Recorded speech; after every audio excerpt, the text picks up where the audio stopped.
Hello বন্ধুরা, কালকে মেয়ের পরীক্ষা শেষ হলো। উচ্চ মাধ্যমিক পরীক্ষা অনেকদিন আগেই শেষ হয়ে গেছিলো, কিছু প্র্যাকটিক্যাল ছিল।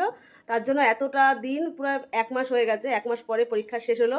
তো মেয়ে দেখো কাজে লেগে গেছে। আর আমি মেয়ের জন্য মেয়ের পছন্দের রান্না করছি। চলো তোমাদের দেখাই। এই দেখো এখানে সবজিগুলো ভেজে রেখেছি। আর এখানে হচ্ছে ফ্রাইড রাইসের রাইস হচ্ছে, ভাতটা রান্না হচ্ছে, প্রায় হয়েও গেছে। আর দুপুরবেলা আজকে আমি মাংসটাকে রান্না করে রেখেছি। এটা গরম করে নেবো। এই দেখো মাংস রান্না করে রেখেছি। আর মেয়ে আজকে সকাল থেকে কাজে লেগে পড়েছে। তো সকাল থেকে নিজের ঘরটা গুছিয়েছে, আর এখন সন্ধ্যেবেলা চা খেয়ে লেগে পড়েছে হচ্ছে ডাইনিংটাকে সাজাবে। তো এই সাইডটা পুরো গোছানো হয়ে গেছে।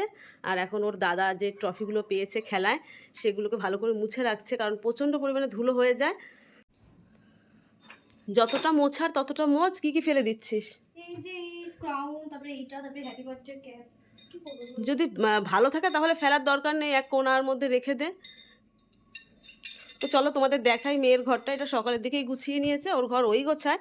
তো আজকে একটু বেশি করেই গোছালো, বই খাতা ছড়ানো ছিল, পরীক্ষা থাকলে পরে তোমরা তো বোঝোই। আর ও টেডি ভীষণ ভালোবাসে। এই দেখো ওর সব পছন্দের টেডি এখানে রয়েছে। আর এটা ওর বইয়ের টেবিল।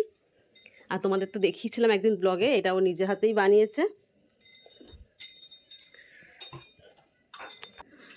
এই খুশি, ওই ছবিটাকে একটু ভালো করে মুছিস। আর ছবিটা একটু শর্ট দেখি, ছবিটা দেখাই। এই ছবিটাকে তোমরা কেউ চিনতে পারছো? দেখো তো ভালো করে সামনে থেকে দেখো। কেউ চিনতে পারলে কমেন্টে জানিও কিন্তু। সামনে থেকে দেখালাম। তো বন্ধুরা এখন বাজে সন্ধে বা রাত্রির 8:30। আর ওই যে মিঠাইকে খেতে দেবো। তো সবাইকে শুভরাত্রি, বাই।